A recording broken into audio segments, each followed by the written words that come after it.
Welcome back students. तो आज हम टॉपिक जो पढ़ेंगे वो करंट डेंसिटी के बारे में पढ़ेंगे।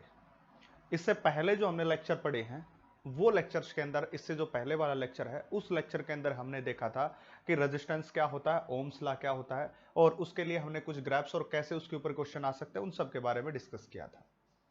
आज हम जो डिस्कशन करेंगे वो करंट डेंसिटी और जो पार्ट है उसी सीरीज को आगे बढ़ा रहे हैं, करंट एंड इलेक्ट्रिसिटी का। बड़ा इंपॉर्टेंट टॉपिक है। देखिए, जब हम बात करते हैं करंट डेंसिटी की, हमें यहां पे करंट डेंसिटी की बात करनी है। एक्चुअल में होता क्या है कि कितने क्रॉस सेक्शनल एरिया में से कितना करंट पास हुआ, इसको बताने वाले फैक्टर को हम क्या कहते हैं? करंट डेंसिटी कहते हैं। अब अगर हम एक डायरेक्टली बात करें, सपोज कीजिए आपके पास कोई कंडक्टर है। अगर मैं एक ऐसा मान लूं कि आपके पास ये कोई कंडक्टर है इस प्रकार से, और इस कंडक्टर की जब हम बात कर रहे हैं तो इस कंडक्टर के ऊपर हमने स्टार्टिंग के अंदर एक इलेक्ट्रिक फील्ड अप्लाई कर दिया इस प्रकार से, ठीक है। अब ये पॉजिटिव पोटेंशियल, ये नेगेटिव, तो ये पॉजिटिव चार्ज और ये नेगेटिव चार्ज। पहले भी बताया था जो इसमें इलेक्ट्रॉन्स होंगे वो किस तरफ दौड़ते हैं, किस तरफ भागते हैं? पॉजिटिव चार्ज की तरफ। और करंट इसके अपोजिट डायरेक्शन में, क्योंकि करंट बाप है और इलेक्ट्रॉन बेटा है। हमेशा जवानी के अंदर जब इलेक्ट्रॉन होता है तो वो अपोजिट डायरेक्शन में चलता है, जो उसका यंग एज होती है, और करंट उससे दूसरी डायरेक्शन में, ऐसा होता है। अब ऐसा हो रहा तो देखिए होगा क्या, इलेक्ट्रॉन इस तरफ आ रहा है, करंट उस तरफ जा रहा है, ये हो रहा है। यानी कि ये जो हमारा, ये क्या होगा? कंडक्टर का एरिया ऑफ क्रॉस सेक्शन। कहने का मतलब ये है कि कितने एरिया ऑफ क्रॉस सेक्शन में से कितना करंट पास हुआ। यानी कि अगर मैं बात करूं, करंट जितना पास होता है डिवाइडेड बाय एरिया, इसी को बताने वाले फैक्टर को हम क्या कहते हैं? करंट डेंसिटी कहते हैं, सीडी, करंट डेंसिटी कहते हैं। यानी कि अगर बेसिकली बात करेंगे तो करंट पर यूनिट एरिया, यानी कि यूनिट एरिया में से कितना करंट गया, और वो यूनिट एरिया में से करंट का कैसे पता चलता है? सपोज कीजिए कि हमने इसके यूनिट एरिया का एक टुकड़ा ले लिया, उसके अंदर कितना चार्ज फ्लो किया टाइम के हिसाब से, उसको हम क्या कहेंगे? करंट कहेंगे। एक्चुअल में बेसिकली यहां पे सारी चीजें किसके ऊपर चल रही है बेटा? चार्ज के ऊपर चल रही है बच्चों। अब चार्ज के ऊपर चल रही है स्टूडेंट, तो हम ऐसा कह सकते हैं कि यूनिट एरिया में से पहले कितना चार्ज गया उसके ऊपर डिपेंड करेगा, और कितने टाइम में किया उस पर भी डिपेंड करेगा, क्योंकि चार्ज डिवाइडेड बाय टाइम क्या बनाएगा? करंट बनाएगा, ठीक है। और करंट बना रहा है तो उसके डिवाइडेड बाय एरिया कर दिया तो वो क्या हो जाएगा? करंट डेंसिटी हो जाएगा। अब बेसिकली इसको एक सिंप्लीफाइड वे में अगर मैं लिखना चाहूं, अगर मैं ये सोचूं कि इसको सिंप्लीफाइड वे में लिख दूं, तो मैं कह सकता हूं कि current flowing per unit area, current flowing per unit area, ठीक है। Provided that area must be perpendicular to direction of current, area must be perpendicular to direction of current. जो हमारी करंट की डायरेक्शन होगी उससे एरिया क्या होना चाहिए? परपेंडिकुलर होना चाहिए। अब कई बुक्स में अंदर क्या करते हैं स्टूडेंट्स, ऐसे करते हैं कि current flowing per unit area is called current, इतना लिख के छोड़ देते हैं। तो that is a not complete definition. Complete definition ये होनी चाहिए कि जो एरिया, सपोज कीजिए कि एरिया है और इस एरिया में से जो करंट पास हो रहा है दोनों एक दूसरे के परपेंडिकुलर होना चाहिए। अगर ये एक दूसरे के परपेंडिकुलर होंगे तभी हम उसको क्या कह सकते हैं? करंट डेंसिटी कह सकते हैं। अब करंट डेंसिटी के बाद इसके फॉर्मूले के अंदर आते हैं हम, तो करंट डेंसिटी का फॉर्मूला बनता है J इज इक्वल टू, मैं करंट डिवाइडेड बाय मैं एरिया, ए से एरिया को लिखा और आई से करंट को लिखा, तो हम यहां पे लिखेंगे करंट और इसके बटे में क्या हो जाएगा? एरिया हो जाएगा। तो करंट पर यूनिट एरिया, इसको हम क्या कहते हैं? इसको कहते हैं करंट डेंसिटी कहते हैं। अब इसको करंट डेंसिटी बोला गया है, तो इससे पहले मैं आपको एक छोटी सी बात बता रहा हूं कि ये बात मैंने अभी अभी डिस्कस की थी कि जो करंट है वो बेसिकली डिपेंड किसके ऊपर करता है? Charge divided by time. क्योंकि यहां पे करंट नाम की चीज तभी जनरेट हुई है जब उस कंडक्टर के अंदर चार्ज का फ्लो हुआ। अगर जब तक उस कंडक्टर में चार्ज का फ्लो नहीं हो रहा था तब तक उसमें करंट भी नहीं था। तो जब चार्ज का फ्लो टाइम के हिसाब से हो रहा है तभी करंट आया, और उसी करंट ने क्या बनाई? करंट डेंसिटी बनाई, ठीक है। अब J किसके बराबर हो जाएगा? I बाय ए। अब I की जगह मैं लिखूंगा Q डिवाइडेड बाय में T इंटू ए के बराबर। यहां से बेसिकली आपको दिखाई दे रहा होगा कि जो करंट डेंसिटी है वो किसके ऊपर डिपेंड कर रही है? एरिया ऑफ क्रॉस सेक्शन के ऊपर। मतलब जहां एरिया ऑफ क्रॉस सेक्शन की बात करेंगे और करंट डेंसिटी को रिलेट करेंगे तो दोनों अलग अलग हो सकती हैं, बट अलग इससे, अगर इससे अलग हम केवल करंट की बात करते हैं तो करंट कभी भी एरिया ऑफ क्रॉस सेक्शन पे डिपेंड नहीं करता है। कहने का मतलब यह है कि अगर मैं आपसे सपोज कीजिए कोई मैं इस शेप का कंडक्टर लेता हूं,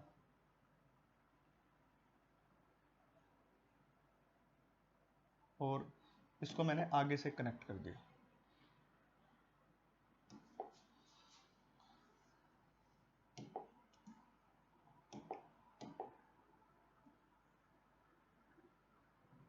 एक ये हो गया।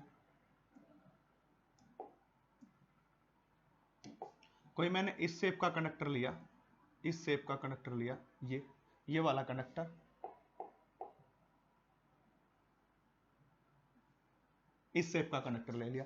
अब आपको दिखाई दे रहा होगा यहां पे एरिया ऑफ क्रॉस सेक्शन अलग है और यहां पे एरिया ऑफ क्रॉस सेक्शन अलग है। आपको साफ तौर पे दिखाई दे रहा है कि area of cross section A1 greater than A2 से है। अगर मैं यहां पे करंट की बात कर लूं, यहां पे मैं किसकी बात कर लूं? करंट की, तो करंट क्या रहेगा? सेम रहेगा थ्रू होल पार्ट। यानी कि अगर मैं इसको P और इसको Q और इसको R की बात करूं तो जो करंट PQ में होगा वही करंट किसके अंदर होगा? QR के अंदर होगा। ये बात मैं बताना चाह रहा हूं। अगर मैं इसी के लिए J की बात कर लूं तो J जो होगा PQ के अंदर वो अलग होगा, not equal to J of QR, because J जो है अभी अभी मैंने बताया करंट डेंसिटी है वो किसके ऊपर डिपेंड करी है? एरिया ऑफ क्रॉस सेक्शन पे। अब जिसका एरिया ऑफ क्रॉस सेक्शन ज्यादा होगा बेटा, जिसका एरिया ऑफ क्रॉस सेक्शन ज्यादा होगा उसकी करंट डेंसिटी क्या हो जाएगी? कम। अब इसका एरिया ऑफ क्रॉस सेक्शन ज्यादा है तो इसकी करंट डेंसिटी क्या हो जाएगी? कम, और इसकी करंट डेंसिटी क्या हो जाएगी? ज्यादा। अब तुम्हारे मन में यह सवाल उठ रहा होगा कि सर करंट के केस में ऐसा क्यों नहीं हुआ? क्योंकि करंट डेंसिटी के फार्मूले में तो आता है। इसको एक कहानी के तौर के ऊपर समझेंगे। देखिए एक्चुअल में करंट क्या होता है? Rate of flow of charge होता है। Rate of flow of charge, rate of flow of charge, rate of flow of charge, उसको हम क्या कहते हैं? करंट कहते हैं। यानी कि सपोज कीजिए अगर इस तरफ से क्यू अमाउंट में चार्ज एंटर किया, चाहे ये एरिया ऑफ क्रॉस सेक्शन कितना भी हो तो चार्ज तो क्यू अमाउंट में ही निकलेगा। बात तो यही है, जितने अमाउंट में यहां पे चार्ज एंटर कर रहा है उतने ही अमाउंट में चार्ज यहां से बाहर निकल रहा है। अब इस एरिया ऑफ क्रॉस सेक्शन का बड़ा होना या छोटा होना उससे हमें कोई फर्क नहीं पड़ रहा है। अब आप सपोज कर लीजिए कि आपने घर में मोटर पंप लगाया जिससे आप वाटर लेते हो। अब आपने क्या किया, उस मोटर को जैसे ही अपने हाफ इंची पाइप को उससे जोड़ा तो मोटर ने पानी स्टार्ट किया, आगे से कहीं से आपने उसको क्या कर दिया? दबा दिया। अब दबाने के बाद उसका एरिया ऑफ क्रॉस सेक्शन कम हो गया, पर जितना पानी मोटर फेंक रही है उतना पानी तो बाहर आएगा, चाहे आप उसका एरिया ऑफ क्रॉस सेक्शन को बड़ा कर दो चाहे उसको छोटा कर दो, उससे आपको कोई फर्क नहीं पड़ने वाला। इसी प्रकार जितना चार्ज यहां से एंटर करेगा उतना ही चार्ज यहां से क्या करेगा? लीव भी करेगा। अब जितना चार्ज एंटर कर रहा है उतना चार्ज लीव कर रहा है, इसका मतलब क्या होगा? करंट तो सेम, क्योंकि करंट तो क्या? फ्लो ऑफ चार्ज है। करंट बेसिकली है क्या? फ्लो ऑफ चार्ज पर सेकंड, यानी एक सेकंड में कितना चार्ज फ्लो हुआ उसी को करंट कहते हैं। तो इसका मतलब करंट जो होगा वो तो सेम रहेगा। सारी सर्कमस्टांस मैंने आपको समझा दी। करंट डेंसिटी है वो अलग अलग हो सकती है, ठीक है। अब कोई कोई क्वेश्चन ऐसा पढ़ लोगे आप कि आपने कह दिया कि सर कोई फर्क नहीं पड़ता है इस बात में। अब एक आध क्वेश्चन आपको ऐसा भी मिल जाएगा। अब सपोज कीजिए आपको एक कंडक्टर ये दे दिया, इस कंडक्टर का एरिया ऑफ क्रॉस सेक्शन बोल दिया उन्होंने A1, ठीक है। अब एक कंडक्टर और दे देंगे इस प्रकार से, इस कंडक्टर का एरिया ऑफ क्रॉस सेक्शन बोल दिया A2। अब कहता है कि जो A2 कंडक्टर है उसका area of cross section A1 conductor से ज्यादा। ऑफ कोर्स आपको दिखाई भी दे रहा है A1 है उसका कम है और A2 का ज्यादा। अब करंट डेंसिटी, अब करंट की बात करेंगे। अब करंट की बात अलग अलग हो सकता है। अब मैं नहीं कहूंगा कि जो I1 करंट होगा वो किसके बराबर होगा? I2 करंट के बराबर होगा। क्यों? अब कहोगे क्योंकि अब ये दो अलग अलग कंडक्टर हैं। अब इसमें से कितना चार्ज फ्लो हुआ उसके ऊपर करंट डिपेंड करेगा, इसमें से कितना चार्ज फ्लो हुआ उसके ऊपर करंट डिपेंड करेगा। ज्यादा चार्ज फ्लो होगा इसमें से तो करंट ज्यादा होगा, कम चार्ज फ्लो होगा तो कम होगा, तो वो कंडक्टर के ऊपर डिपेंड करता है। अब हम नहीं कह सकते दोनों इक्वल हैं, और कितना होगा वो भी ऐसे नहीं बता सकते, तो किसी फॉर्मूले में आपको न्यूमेरिकली पुट दे देगा सारी वैल्यू, उसी के बाद बता सकते हो आप। बस इतना बता सकते हैं कि अब की बार दोनों में करंट क्या होगा? अलग अलग होगा। करंट डेंसिटी तो ऑफ कोर्स अलग अलग ही होगी, ठीक है। तो ये इंपॉर्टेंट पॉइंट था जो मैं तुम्हें समझाना चाह रहा था। अब बात करते हैं करंट डेंसिटी की। करंट डेंसिटी की तरफ आ रहे। करंट डेंसिटी कुछ ऐसा सर्कमस्टांस था। अब सपोज कीजिए आपके पास ये सर्कल है, सॉरी इस प्रकार का सर्कल हम ले नहीं सकते। सपोज कीजिए आपके पास ये सर्कल है, ठीक है, ये सर्कल होगा। अब इस सर्कल के अंदर से बहुत सारी लाइंस पास हो रही है, यानी कि करंट पास हो रहा है इस डायरेक्शन में, ये जा रहा है। अभी अभी बताया इस सर्कल के परपेंडिकुलर होना चाहिए करंट, इस प्रकार, ठीक है, ये करंट पास हो रहा है। अब क्या होना चाहिए, दोनों के अंदर, अभी अभी बताया मैंने, जो J है वो किसके बराबर होता है, करंट पर यूनिट एरिया के बराबर होता है, करंट डिवाइडेड बाय एरिया के बराबर ये होता है करंट पर यूनिट एरिया। अब होना क्या चाहिए, जो एरिया है वो हमेशा परपेंडिकुलर होना चाहिए। परपेंडिकुलर किसके होना चाहिए, करंट के, ये बात बोला गया है। यानी कि अगर मैं ये एरिया ऑफ क्रॉस सेक्शन ले लूं, देखिए मेरा हाथ एरिया ऑफ क्रॉस सेक्शन का काम कर रहा है और ये जा रही है करंट, ये है डायरेक्शन ऑफ करंट, तो दोनों क्या है, एक दूसरे के परपेंडिकुलर है। अब दोनों एक दूसरे के परपेंडिकुलर है, सपोज कीजिए छोटा सा टुकड़ा ले लिया, तो जे हो जाएगा आई अपॉन में डी इंटू एस, क्योंकि हमने यहाँ पे एक स्मॉल टुकड़ा ले लिया और स्मॉल टुकड़ा जो हमारे पास है, इसका फायदा क्या होगा। अब सबसे बड़ी बात यह है कि ये जो हमारी डायरेक्शन और ये ऐसे, इसका फायदा क्या है, इसका फायदा यह है कि जो एरिया है वो एक स्केलर क्वांटिटी है, बट किसी सर्कमस्टांस के अंदर एरिया को वेक्टर क्वांटिटी के रूप में यूज करते हैं, जो घोषिजला ने बताया था। और वो कहता है कि इसका यूनिट नॉर्मल हमेशा इस तरफ होना चाहिए, यानी कि क्योंकि यूनिट वेक्टर की वैल्यू क्या होती है, आउटवर्ड यूनिट नॉर्मल वेक्टर, क्योंकि एरिया अगर स्केलर है तो उसकी डायरेक्शन यूनिट नॉर्मल वेक्टर से देगा। अब देखिए ये डायरेक्शन ऑफ करंट और इसी डायरेक्शन में यूनिट नॉर्मल, दोनों की डायरेक्शन सेम होगी तो हमारे पास करंट किसके बराबर आ जाएगा, करंट आ जाएगा जे डॉट ds के बराबर, यानी कि इंटीग्रेशन के अंदर, क्योंकि ds का हमें क्या करना पड़ेगा, इंटीग्रेशन। अभी थोड़ा क्लियर नहीं हुआ होगा तुम्हें, मैं इसको क्लियर करता हूं, देखिए कैसे। सपोज कीजिए कि मैंने किसी एंगल पे टिल्ट कर दिया, इस एंगल पे टिल्ट कर दिया। अब इस एंगल पे टिल्ट करने के बाद इसके अंदर से ये करंट की डायरेक्शन, ये मैंने दिखा दी करंट की डायरेक्शन, ये करंट की डायरेक्शन, ऐसे जब मैंने इसको टिल्ट किया तो इस टिल्ट के कारण यहां पे एक छोटा सा क्रॉस सेक्शन ले लिया, छोटा सा टुकड़ा ले लिया, और जिसकी हमारे पास क्या थी, ds है, ds उसका एरिया ऑफ क्रॉस सेक्शन। पहले तो ये ऐसे था, अब मैंने इसको टिल्ट कर लिया ऐसे। अब टिल्ट करते ही इसके कारण एरिया का जो यूनिट नॉर्मल वेक्टर होगा वो होगा इस तरफ, क्योंकि एरिया एक स्केलर क्वांटिटी है, उसको वेक्टर के रूप में दिखाना तो हमें क्या करना पड़ेगा, यूनिट वेक्टर का सहारा लेना पड़ेगा। तो ये होगा unit vector a into n, ठीक है। अब ये एंगल क्या बना रही है, इसके साथ थीटा बना रही है। अगर ये एंगल थीटा बन रहा है, ये एंगल थीटा बन रहा है, तो ये कंपोनेंट कितना हो जाएगा इसका, that is the a cos theta, ये कंपोनेंट a cos थीटा, और ये परपेंडिकुलर वाला कंपोनेंट कौन हो जाएगा, a sin थीटा। हमें इस कंपोनेंट से कोई मतलब नहीं है, हमें केवल मतलब कौन से कंपोनेंट से, उस कंपोनेंट से, ठीक है। अब देखिए J is equal to I divided by में ds, इसके बराबर है। अब ds की बात करेंगे, स्मॉल टुकड़ा था तो da और ये da, चाहे ds लिखो चाहे da लिखो, एक लिख सकते हो, कहीं पे ds यूज करना ds, da यूज करना da, कोई फर्क नहीं पड़ता। तो J is equal to I divided by में ds, या da की वैल्यू कितनी है, that is da cos theta के बराबर, इसके बराबर है। अब हमारे पास अगर करंट आएगा तो that current is equal to J into D A cos theta, ये बन गया, यहां से आया है। अब हम यहां से I निकालेंगे तो it comes out to be J dot product, क्योंकि कोस थीटा हटाते हैं तो क्या आता है, डॉट प्रोडक्ट, और इंटीग्रेशन में तो that is the formula of in the form of integral surface integral. अब कई जगह के ऊपर आपको कैसा मिलेगा, I is equal to J dot ds, जो कि क्या बनता है, सरफेस इंटीग्रल बनता है। जैसे हमने कहा पढ़ा था इलेक्ट्रिक फील्ड में, गॉसिस लॉ के अंदर surface integral of electric field, तो surface integral of current density. तो इस फॉर्म में भी ये क्वेश्चन पूछा जा सकता है, इस फॉर्म को भी आपको बनाना पड़ेगा, तो इस तरह से आपको ये पूछ सकता है। मेरे हिसाब से थोड़ी क्लियरिटी आपके अंदर आई होगी, ये समझ में आ रहा होगा कि कैसे क्या चल रहा है। अब इतना करने के बाद आपको एक बात और बताई थी, देखिए J जो हमारे पास था वो किसके बराबर था, I डिवाइडेड बाय में A के बराबर, ठीक है। सो J, अब I किसके बराबर होता है, NEAVD। अब कोई बच्चा ये कहेगा कि सर करंट की वैल्यू ये कहां से आ गई NEAVD, क्योंकि ये इससे पहले लेक्चर में, यानी कि अगर एक छोड़ के उससे पहले वाला लेक्चर देखें जहां पे हमने ड्रिफ्ट वेलोसिटी की बात की थी, लेक्चर नंबर 2 के अंदर, तो relationship between the current and drift velocity define किया था, जहां पे I की वैल्यू हमारे पास किसके बराबर आई थी, NEAVD के बराबर, इसके बराबर आई थी। ये इसलिए लिखा हमने, इसलिए लिखा तो A से A cancel, that is J is equal to NEVD, एक फार्मूला ये और हो गया।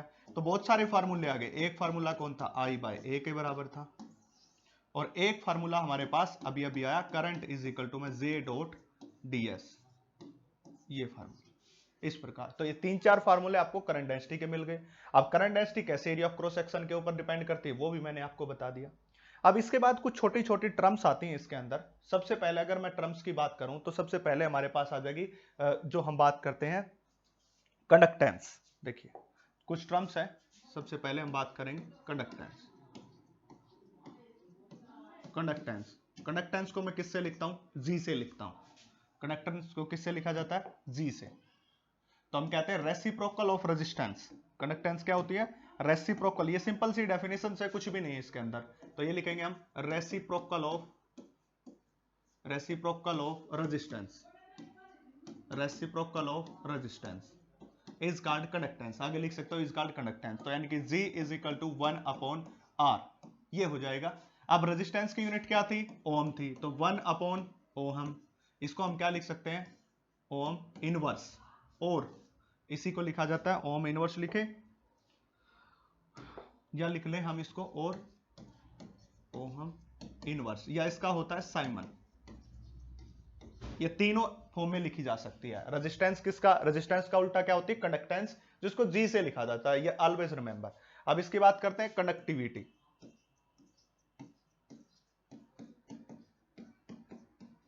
कंडक्टिविटी रेसिप्रोकल ऑफ, यह होता है कंडक्टिविटी नाम से ही। देखिए conductance reciprocal of resistance, resistance last के वर्ड मिल रहे हैं।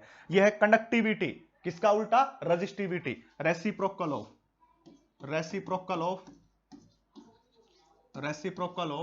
रेसिस्टिविटी। रेसिप्रोकल ऑफ रेजिस्टिविटी, देखिए लास्ट वाले वर्ड मिल रहे हैं। Reciprocal of resistivity. कंडक्टिविटी को सिग्मा से लिखा जाता है और रेसिप्रोकल होती है किसके? रेजिस्टिविटी के। तो सिग्मा इज इक्वल टू 1/रो के बराबर होगा। रो इज द रेजिस्टिविटी, आप सबको पता है, and sigma is the conductance, ये भी आपको पता है। तो ये क्या हो जाएगा? रेसिप्रोकल हो जाएगा। अब बात करते हैं कि ये कौन कौन से फैक्टर हैं जो डिपेंड करते हैं, किसको डिपेंड करते हैं? कंडक्टिविटी को। फैक्टर अफेक्टिंग कंडक्टिविटी, कौन कौन से फैक्टर हैं जो कंडक्टिविटी को अफेक्ट करते हैं? अब इससे पहले मैंने आपको बताया था, रो आपको निकलवाया था m डिवाइडेड बाय में n ई स्क्वायर इंटू टोर। कोई कहेगा कि सर कहां से आ गया? ये जब मैंने लास्ट लेक्चर आपको करवाया था, इससे पहले वाले लेक्चर में आपको प्रूव करके दिखाया था कि रो की value m by n E square into tour. Complete playlist आपके पास है, उसमें जाके देखिए, आपको पता चलेगा। ठीक है। अब देखो हमारा यहाँ पे लक्ष्य है IIT नीट को क्लियर करना। अब IIT नीट को क्लियर करने के लिए आपको थोड़ी मेहनत तो करनी पड़ेगी। आपको सारा मटेरियल कोचिंग लेवल का मिल रहा है, जो कोचिंग लेवल का होता है, और कैसे न्यूमेरिकल्स टैकल्स करने, कैसे आपको सोल्व करने हैं, कैसे क्वेश्चंस आते हैं, everything is according to the coaching material. But आपका फोकस चाहिए, और आप चाहोगे तो मैं भी आपको बहुत सारे जोक सुना दूंगा, शायरी सुना दूंगा। उससे अगर आप IIT क्लियर करते हो, मेंस क्लियर करते हो, या नीट क्लियर करते हो, तो भाई देख लो, मैं भी कर दूंगा। पर उससे नहीं होता है। होता किससे? थोड़ी सी आपको लाइफ की तरफ, सीरियसनेस की तरफ चलना पड़ेगा। बिकॉज अब की बार फोड़ना है, अब की बार सिलेक्शन चाहिए ही चाहिए। तो rho is equal to m by n square tau. अब आपको पता है, अभी अभी बताया था sigma is reciprocal of rho. तो सिग्मा निकालेंगे तो कितना आ जाएगा? ये m नीचे और n ई स्क्वायर टोर क्या हो जाएगा? ऊपर। मतलब क्या होगा? Sigma is directly proportional to n। n मतलब नंबर डेंसिटी, मतलब number of free electron per unit volume. तो जितने ज्यादा नंबर ऑफ फ्री इलेक्ट्रॉन्स होंगे, उतनी ही ज्यादा उसकी क्या हो जाएगी? कंडक्टिविटी। बात भी सही है। अगर हम बात करते हैं इंसुलेटर की, अब इंसुलेटर में number of electron come free होते हैं क्योंकि बाउंड होते हैं, और मेटल्स या कंडक्टर के अंदर नंबर ऑफ इलेक्ट्रॉन ज्यादा फ्री होते हैं, इसलिए conductor good conductor of electricity है। तो यही तो कहा, जो अच्छा कंडक्शन कब करेगा? जब ज्यादा फ्री इलेक्ट्रॉन्स होंगे, जब ज्यादा नंबर डेंसिटी होगी। वही बात यहां से प्रूव हो रही है। और दूसरा किसके ऊपर? Sigma is directly proportional to temperature के। ठीक है, सॉरी, डायरेक्टली नहीं, inversely proportional to temperature. Sigma is inversely proportional to temperature के, यानी कि जितना ज्यादा टेम्परेचर बढ़ाओगे, उतनी ज्यादा उसकी कंडक्टिविटी घटेगी। और ये डिपेंड करता है कि आप कौन सी चीज यूज कर रहे हो। आप मेटल्स यूज कर रहे हो, आप सेमीकंडक्टर यूज कर रहे हो, या आप एलॉयज यूज कर रहे हो, या इंसुलेटर, वो उसके ऊपर डिपेंड करती है। ये मेटल्स के लिए हमने डिस्कस कर दिया कि sigma is inversely proportional to temperature. और अगर मैं इसके ग्राफ को भी डिस्कस करूं, तो आपको पता है कि ये ग्राफ सिग्मा और टी हाइपरबोलिक ग्राफ होगा इस तरह से। ऐसा ग्राफ होता है इनवर्सली प्रोपोर्शनल का, you know very well, sigma और टी के बीच का। तो और सिग्मा डायरेक्टली प्रोपोर्शनल किसके आ गया भाई? Sigma is directly proportional to torque के। देख सकते हो, टॉर्क रिलैक्सेशन टाइम के भी डायरेक्टली प्रोपोर्शनल है। तो ये हमारे पास जनरल डिस्कशन था इन सब के बारे में। अब नेक्स्ट बात करते हैं हम, नेक्स्ट बात करते हैं relation between J sigma and E के बीच। किस किस के बीच रिलेशन ड्रॉ करना हमें? Relation between J sigma and E, इन सब के बीच करना है। That is J is the current density, sigma is conductivity, and E is the electric field. इन सब के बीच रिलेशनशिप को क्या करना? डिराइव करना है। अब इन सब के बीच रिलेशनशिप को ड्राइव करना तो सबसे पहले आपको पता होना चाहिए what is the relationship between current and drift velocity. So this is the relationship between current and drift velocity, दोनों के बीच रिलेशनशिप है। अब ड्रिफ्ट वेलोसिटी की वैल्यू आपको पहले ही लेक्चर में सिखाई गई थी, that is E into e torque divided by में m। ये बात आपको बताई गई थी, E इंटू ई टॉर्क। जिसको नहीं पता वो पीछे वाले लेक्चर में जाइए, उसको देखिए, आपको पता चलेगा कि VD is E into e torque by m। Complete playlist में आपको लेक्चर्स की लिस्ट भी मिल जाएगी। इसकी वैल्यू यहां पुट कीजिए, that is the current is equal to NEA और VD की value E into e torque divided by में m के बराबर। अब इस एरिया ऑफ क्रॉस सेक्शन को मैं नीचे लेके आ रहा हूं, देखो ये लेके आ गया, ये एरिया ऑफ क्रॉस सेक्शन, यहां पे क्या बचेगा n E multiply by E, तो E square into e torque divided by में m के बराबर। अब आप सबको पता है कि I बाय A किसके बराबर होता है, करंट डेंसिटी। अभी अभी तो डिस्कस किया था, J is equal to I divided by में A, करंट डेंसिटी के बराबर होता है। अगर ये करंट डेंसिटी के बराबर होता है तो J is equal to that is the n E square into torque divided by में m इंटू इलेक्ट्रिक फील्ड। ठीक है, अब ये टर्म क्या है, इस टर्म को देखने के लिए थोड़ा पीछे चलता हूं। देखिए सिग्मा, सिग्मा किसके बराबर है, यहां से देखिए सिग्मा किसके बराबर आपको देख सकते हो, सिग्मा इज इक्वल टू में n e square torque by m। ये किसकी वैल्यू है, सिग्मा की वैल्यू है, यहां से पता चला, यहां से पता चला। तो ये वैल्यू भी किसकी हो जाएगी, n e square torque by m, sigma की। तो J इज इक्वल टू में सिग्मा इंटू ई। तो J is the vector quantity and sigma is also vector quantity, दोनों की दोनों क्या है, वेक्टर क्वांटिटी है। तो J किसके बराबर आ गया, सिग्मा इंटू ई। तो this is the relationship between J, sigma and E. कोई रो की बात कर ले, क्योंकि हमें पता है सिग्मा किसके बराबर होता है, 1 अपॉन रो। तो ये रिलेशन मॉडिफाई होकर क्या हो जाएगा, J इज इक्वल टू में E डिवाइडेड बाय रो के बराबर। ऐसे भी मॉडिफाई कर सकते हो, तो इस तरह से भी ये क्वेश्चन आ सकता है, ऐसे भी इसको सोल्व किया जा सकता है। तो ये बात भी आपको समझ आ गई होगी। अब देखिए इसके अंदर मैं एक इंपॉर्टेंट पॉइंट आपको बता देता हूं, और J हमारे पास E बाय रो के बराबर आ गया है, और J क्या थी, हमारे पास एक वेक्टर क्वांटिटी है। अगर J वेक्टर क्वांटिटी और इसकी वैल्यू किसके बराबर आई, हमारे पास I डिवाइडेड बाय में A के बराबर। ठीक है, यहीं पे बता देता हूं, इसको थोड़ा साइड कर लेते हैं। अब करंट की यूनिट क्या होती है, एम्पियर, और इसकी यूनिट होती है मीटर स्क्वायर।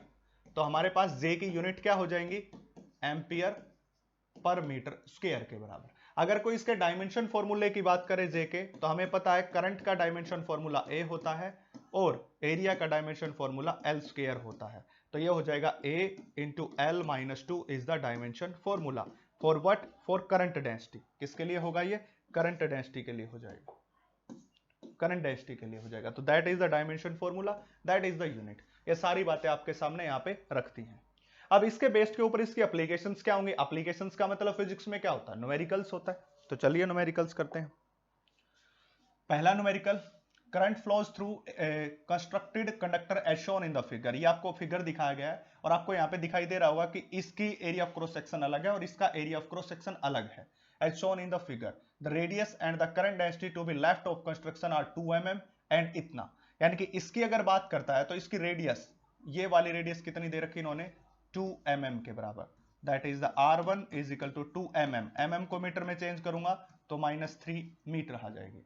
एंड उसकी करंट डेंसिटी, उसके बाद उसकी करंट डेंसिटी भी दे रहा है, current density J is equal to में 4.2 multiply by 10⁵ ampere per metre square, ये बोल रहा है। ठीक है, ये दो बातें दे रखी है और आपके सामने एक कंडक्टर दिखाई दे रहा है।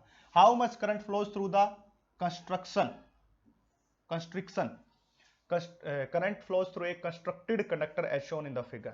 इसके अंदर से जा रहा है जो R1 रेडियस है। अब क्या पूछना चाह रहा है ये बात पूछना चाह रहा है कि इसके अंदर से कितना करंट फ्लो हुआ, इसके अंदर से जो I1 करंट है उसकी वैल्यू ये पूछना चाह रहा है कि उस I1 के अंदर से कितना करंट फ्लो गया।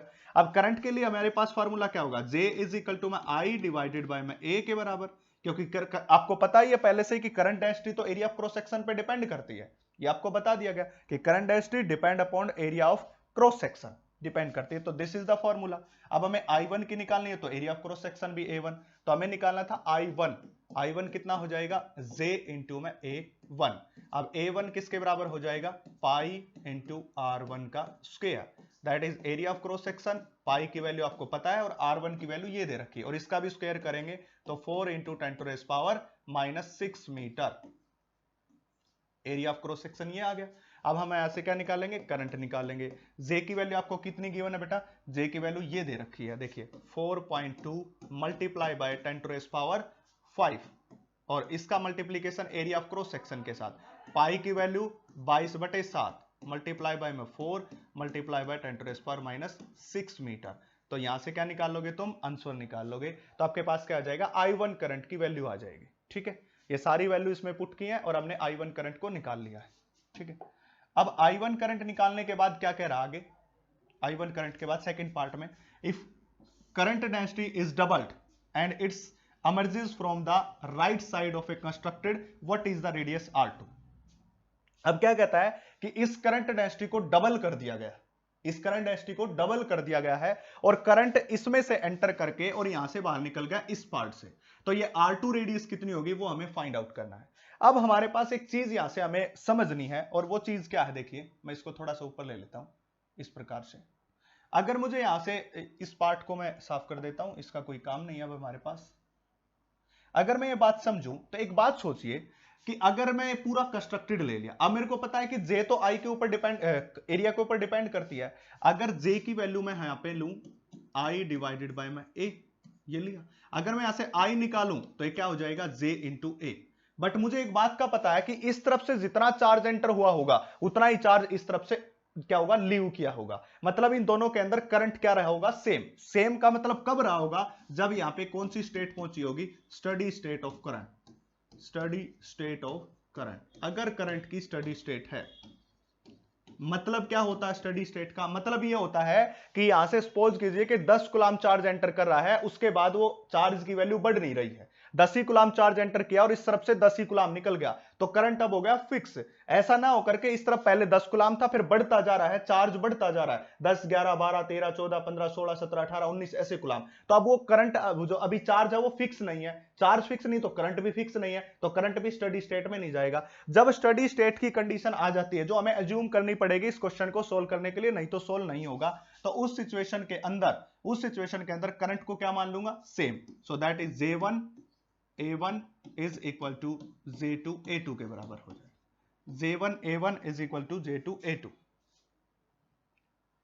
यह हो जाएगा। अब आपको पता है J1 की वैल्यू क्या है, अभी अभी तो दे रखी थी नीचे, ये दे रखी 4.2 इंटू 10⁻⁵, ये दे रखी 4 into 10⁻⁵ ampere per metre square.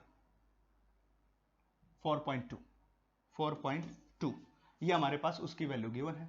अब J2 क्या हो गया, J2 हो गया हमारे पास 2 इंटू J1, उसका डबल हो गया, अगला बोल रहा डबल कर दिया हमने, तो मतलब 4.2 ये हो जाएगा 8.4 into 10⁻⁵ ampere per metre square. इसको 10 मत कर देना, कई स्टूडेंट्स इसको भी डबल कर देते हैं। डबल का मतलब केवल ये वैल्यू मल्टीप्लाई होगी, अगर मल्टीप्लाई करोगे तो। अब A1 area of cross section हमारे पास कितना है, पाई इंटू R1 स्क्वायर, और R1 था 2 इंटू 10⁻⁻3 इसका स्क्वायर, ये दे रखा है। A2 area of cross section निकालोगे तो पाई इंटू R2 का स्क्वायर, ये हो जाएगा। अब इन सब की वैल्यू यहां पुट करते हैं। देखिए J1 की वैल्यू हमारे पास 4.2, और ऐसा भी कर सकते हो तुम, J1 के लिए ऐसा कर लीजिए, J1 के लिए ऐसा कर लीजिए, बिल्कुल सिंपल हो जाएगा। ऐसा कर लेते हैं, J1 की जगह J1 रखा, area of cross section A1 की जगह पाई R1 का square is equal to J2 की जगह 2J1, J2 की जगह 2J1, देखिए J2 इज 2J1, और area of cross section pi R2 का स्क्वायर। अब J1 से J1 कैंसिल, पाई से pi cancel, that is R1 square divided by 2 is equal to R2 का स्क्वायर। अब R1 हमारे पास कितना था भाई, 2 इंटू 10⁻⁻3, और उसका भी क्या करना, स्क्वायर डिवाइडेड बाय में 2 इज इक्वल टू में R2 का स्क्वायर। सोल्व कर लीजिए, रेडियस R2 आ जाएगी। कैसे आएगी, इसको कैसे सोल्व करो, इसको भी सिंप्लीफाई कर लो, 2 into 10⁻⁻3 divided by √2 is equal to R2। अगर मैं स्क्वायर खत्म करता हूं तो ये भी खत्म, और नीचे क्या आ जाएगा, √2, तो this is the value of R2। ऐसे निकाल लीजिए। तो स्टडी स्टेट का मतलब समझा दिया, ऐसे क्वेश्चन को टैकल करना, ऐसे सोल्व करना है, ठीक है, इस प्रकार से। एक क्वेश्चन और है हमारे पास, उसकी बात और करते हैं। ये हमारे पास है wire carries A current of 0.5 ampere, यानी कि उसके अंदर करंट की वैल्यू कितनी है, 0.5 एम्पियर। जो देखिए मैं क्वेश्चन हमेशा कैसे करता हूं, आपने नोट भी क्या होगा, सबसे पहले सारी स्टेटमेंट में दे रखा वो हम यूज कर लेते हैं, लिख लेते हैं, फिर हम पता करेंगे वो पूछना क्या चाह रहा है। इस प्रकार से हम इसको सोल्व करते हैं। And when A potential difference of 1.5 volt, that is potential difference is 1.5 volt, is applied across it, what is it's conductance, conductance मतलब जी की वैल्यू, जो कि किसके इनवर्सली प्रोपोर्शनल होती है, रेजिस्टेंस के। अब रेजिस्टेंस कहां से निकालेंगे, इन दोनों का यूज करके, V is equal to I into R, जो कि ओम्स लॉ है। तो रेजिस्टेंस कितना हो जाएगा, V बाय आई के बराबर, that is the V is 1.5 and I is 0.5 ampere, ठीक है, 0.5 एम्पियर। इससे कैंसिल, ये हो जाएगा 3N और ये हो जाएगा 1/3, ठीक है। यूनिट हो जाएंगी साइमन या पर ओम, अब सबको पता ही है।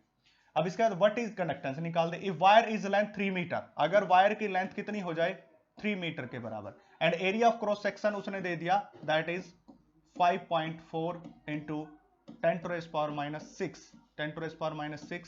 मीटर का स्क्वायर। कैलकुलेट इट्स कंडक्टिविटी, उसकी कंडक्टिविटी मतलब सिग्मा फाइंड आउट करना है, और सिग्मा क्या होता है, inversely proportional to resistivity. Sigma is inversely proportional to resistivity. Resistivity कहां से निकालोगे, R इज इक्वल टू में रो L बाय A, ये फार्मूला था। रो निकालोगे तो resistance into A into L, resistance कितना निकाला था, 3 ओम, ये रहा। तो rho is equal to resistance है 3 ओम, एरिया ऑफ क्रॉस सेक्शन कितना, ये रहा 5.4 इंटू 10⁻⁶, ये आ गया, डिवाइडेड बाय में लेंथ कितनी है, 3 मीटर, तो 3 से 3 कैंसिल, ये आपके पास क्या आ गया, रो आ गया, दैट इज 5.4 इंटू 10⁻⁶ के बराबर, ठीक है। अब सिग्मा क्या होता है, 1/रो, इस रो की वैल्यू उठा के यहां रखो, सिग्मा आपके पास आ जाएगा, कंडक्टिविटी आपके पास आ जाएगी। तो ऐसे सिंपली सोल्व करना था, कुछ भी नहीं। इस पीछे वाले क्वेश्चन में मुझे लगता है हमने एक मिस्टेक कर दी, और वो मिस्टेक ये की है, मैं आपको बता देता हूं, यहीं पे बता देता हूं। देखिए 2 mm, हाँ ठीक है भाई, रेडियस ले रखी है हमने, मैंने ये क्वेश्चन में कोई गलती नहीं, मैंने सोचा यहाँ पे एरिया ऑफ क्रॉस सेक्शन है 10⁻⁶ लिखना था, बट यहाँ पे रेडियस ही दे रखी है, फिर हमने स्क्वायर कर लिया था यहाँ पे, देखिए ये स्क्वायर कर लिया था यहाँ पे, तो ठीक है, कोई प्रॉब्लम नहीं है, बिल्कुल सही है, दोनों चीजें तो बिल्कुल सही है, जैसे मैं एरिया ऑफ क्रॉस सेक्शन में थोड़ा सोच गया था, तो सारी बातें सही है यहां तक आज के लिए। और बाकी हम क्या करेंगे नेक्स्ट लेक्चर के अंदर देखेंगे, जिसमें कलर कोडिंग के बारे में पढ़ेंगे। इसके साथ बने रहिए, अपने अपने चैनल को शेयर कीजिए ताकि बच्चों तक पहुंच सके जिनको इनकी जरूरत है।